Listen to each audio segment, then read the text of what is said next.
Nun mundo todo de cor verde, dentro dun planeta tamén verde, e nunha casiña verde, vivía un ser que non era verde, senón branco.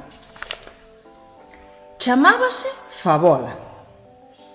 Toda a vida estivera desexando que se abriran as portas da súa casa para poder saír.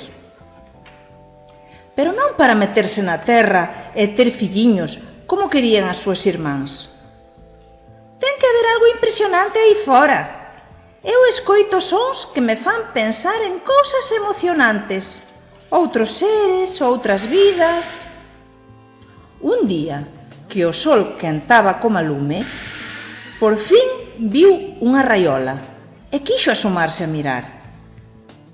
Naquel momento sentiu que a casa se movía como se un vento a levantase polo aire. E xa non puido parar. Caía, levantábase, subía, baixaba.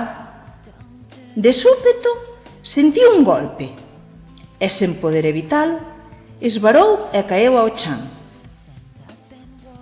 Pensou que ia quedar sola, pero logo sentiu que alguén a acariñaba. Mirou asustada e veu a cariña dunha nena. A nena levábaa na súa man e foi dereitiña para a cama. Ao día seguinte, cando súa nai a vestiu para ir ao cole, Noa acordouse da cousiña branca que atopara o día anterior. Agarrouna con coidado e antes de que súa nai se dese conta, meteuna no peto.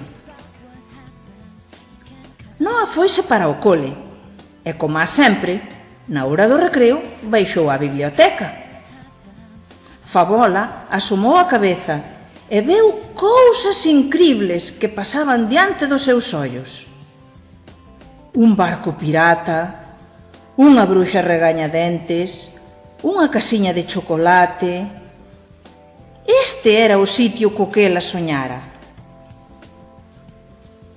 E así foi como Favola decidiu quedarse a vivir para sempre na biblioteca do noso colexio.